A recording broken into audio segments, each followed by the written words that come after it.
विहार थे, कई स्तूपाज थे जिनको तोड़-तोड़ करके एकदम खंडित कर दिया गया है। यहाँ फेसर के पास एक जगह है जहाँ पर निरंतर जो है कि बुद्धकालीन जो ईंटें हैं उसको निकाली जा रही है, उसको ध्वस्त किया जा रहा है, उसको बर्बाद किया जा रहा है। सरकार यदि इन चीज़ों को लेकर के संजीदा होती तो उसको रोक लगाती। ये आर्कियोलॉजिकल सोसाइटी ऑफ इंडिया को वो दावत देती, वहाँ वो लोग आकर के उसका खनन करते, उसका संरक्षण करते। वहाँ पर जो है कि वो बाकी तमाम चीज़ें में समय के साथ लोगों ने उसको जो है कि धूमिल कर दिया, उससे लोगों का ध्यान भटका दिया, लोगों के ऊपर दूसरी चीज़ें परंपराएँ लाद दी गई हैं। कई शोधकर्ताओं ने यहाँ उमगा में आकर के ये पूरे मंदिर को खंगाला है। एक पुरानी दूर-दूर एक स्ट्रक्चर देख रहे होंगे, वो बौद्ध गुफाएँ हैं वहाँ। लोगों ने उसमें देखा है कि बुद्ध के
नमस्कार, आप देख रहे हैं एनबी न्यूज़ 24x7 नीलम बोध के साथ। और साथियों, आज हूँ मैं बिहार की उस पावन धरती पर जहाँ पर कि आप नज़रें दौड़ाएंगे वहाँ पर आपको बुद्ध का इतिहास देखने को मिल जाएगा।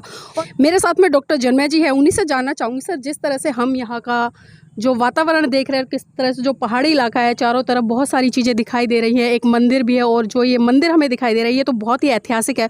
तो सर, इसके पीछे का जो इतिहास है वो वास्तविक इतिहास क्या है हमारे? जैसा कि आपने इसकी भौगोलिक स्थिति के बारे में बताया कि ये औरंगाबाद से तकरीबन 27-28 किलोमीटर की दूरी पर है और हम महज 65 से 70 किलोमीटर दूर हैं बोधगया से। बोधगया वही ज्ञान की धरती है जहाँ तथागत सिद्धार्थ गौतम बुद्ध को ज्ञान की प्राप्ति हुई थी बोधि वृक्ष के नीचे। और उनका प्रभाव जब दुनिया के तमाम देशों में है, पूरे एशिया पर उनका बहुत गहरा प्रभाव था, तो 60 किलोमीटर की दूरी पर क्या उनका प्रभाव नहीं होगा?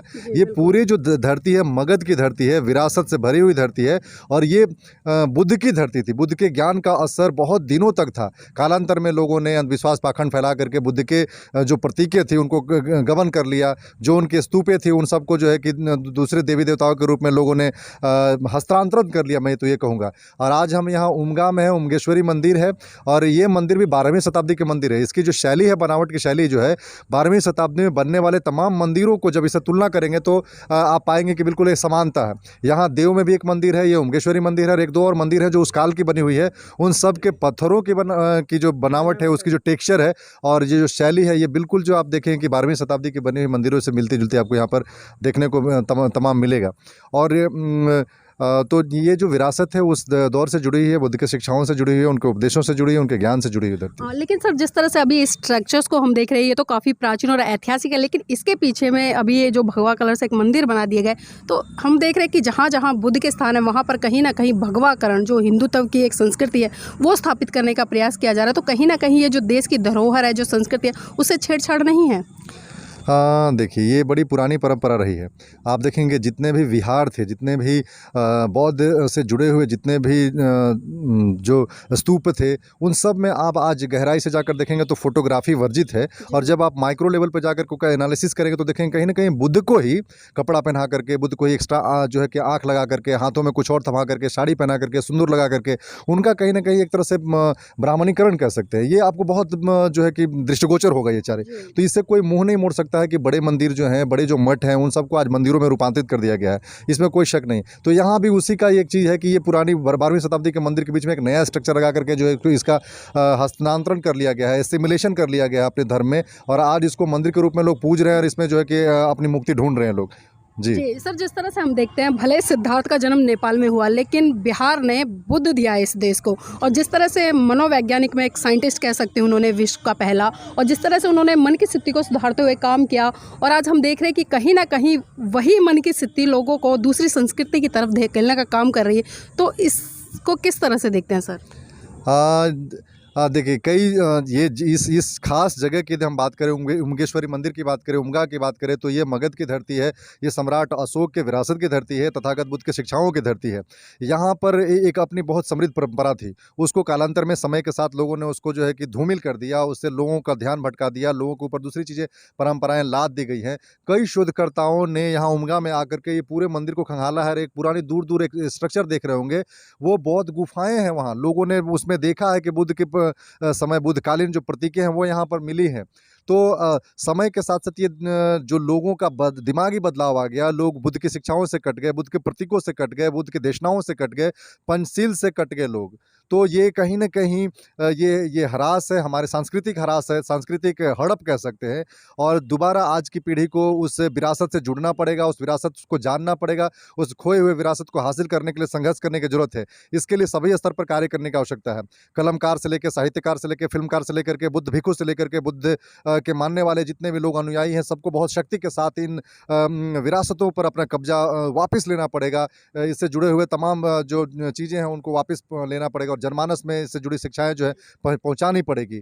तो ये हमारे साथ धोखा कह सकते हैं। इस धोखे से हमें निकलना पड़ेगा और हमारी जो खोई विरासत है उसको पुनः हमें प्राप्त करना पड़ेगा। सर, जिस तरह से अगर मैं भारत की बात करूँ तो भारत को पूरे विश्व में बुद्ध के विरासत के तहत जाना जाता है, बुद्ध के कारण जाना जाता है।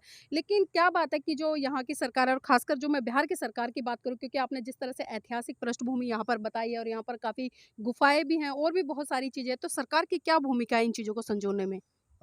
मुझे ये बात कहने में संशय नहीं हो रहा है कि जिस प्रकार से बिहार जो है कि बुद्ध की भूमि रही है, सम्राट अशोक की भूमि रही है, चंद्रगुप्त मौर्य की भूमि रही है, उस हिसाब से सरकार की बड़ी उदासीनता रही है। सरकार ने कभी ऐसे बड़े महोत्सव नहीं कराए जो बुद्ध के प्रतीकों को स्थापित करने वाला हो। सम्राट जी। अशोक को लेकर के कभी कोई ऐसी धर्म यात्रा नहीं निकली। ऐसा कोई भी कार्यक्रम नहीं हुआ जिसमें कि वो उस विरासत पे नाज़ कर सके। तो हमें लगता है कि सरकार की बड़ी उदासीनता है, और बिहार के कोने-कोने में, मैं औरंगाबाद में कह रहा हूँ, औरंगाबाद में आप पता करेंगे, इतिहास के पन्नों को जब पलटेंगे तो ये तो बोध गया तो से तो प्रारंभ होता है। आप जी। सासाराम में, आप पलामू के खंडरों में देखिए, आप यहाँ मदनपुर में देखिए, और यहाँ आप आमस एक जगह है, आप यहाँ पर रफ़ीगंज एक जगह है। इन सभी जगहों पर बुद्ध के संकेत आपको खुद मिलेंगे, बुद्धकालीन आपको जो प्रतीकें हैं वो मिलेंगी।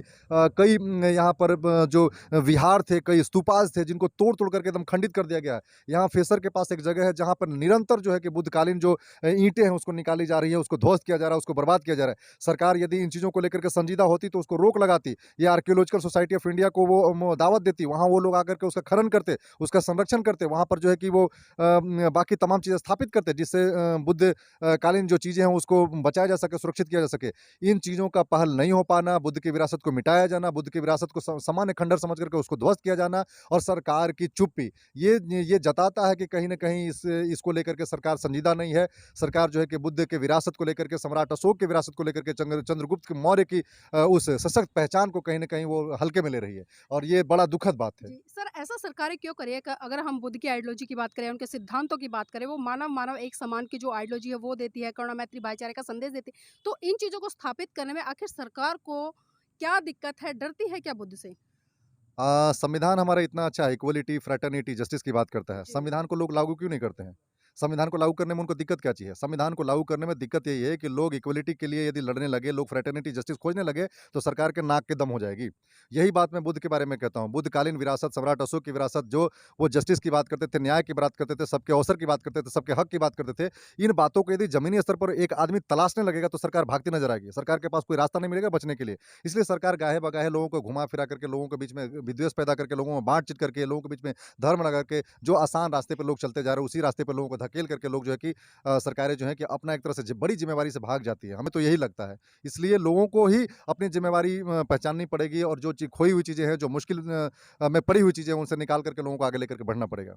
बहुत-बहुत धन्यवाद सर, आज इस महत्वपूर्ण चर्चा में हमारे साथ जुड़ने के लिए और बेसिक यहाँ का जो स्थान है उसके बारे में जानकारी देने के लिए। और खासकर साथियों, हम देख रहे हैं कि तमाम देश में इस तरह के जो हालात हैं वो देखने को मिल रहे हैं। जो बुद्ध की धरोहर है या सम्राट अशोक के द्वारा जितने भी स्थान जो बुद्ध आइडियोलॉजी से आपको जोड़ने का काम करते हैं, उनको कहीं न कहीं आज की सरकारें दबाने का काम करें। लेकिन सवाल बहुत बड़ा ये खड़ा होता है कि आखिर जब हमारे देश के माननीय प्रधानमंत्री जी विदेश में जाते तो बड़े गर्व से कहते हैं कि मैं बुद्ध की धरती भारत से आया हूँ, लेकिन बुद्ध की धरती भारत में ही वो बुद्ध की विचारधारा से लगातार युद्ध करते नजर आते। तो ये भी कहीं न कहीं भारत देश के लोगों को समझना पड़ेगा, सोचना पड़ेगा कि जिस बुद्ध का नाम लेकर आज करोड़ों अरबों रुपए जो रेवेन्यू है बाहर से आता है, लेकिन उसी रेवेन्यू को जहां लगाना चाहिए वो वहां नहीं लगता है। तो साथियों, आप देखिए कि जिस धरोहर के कारण भारत एक विश्व गुरु का दर्जा प्राप्त हुआ और आज भी कहीं ना कहीं जिस धरोहर के कारण भारत को विदेशों में जाना जाता है, लेकिन आज भारत की ही सरकार है उस विरासत को, उस धरोहर को कहीं ना कहीं धूमिल करने का काम करे।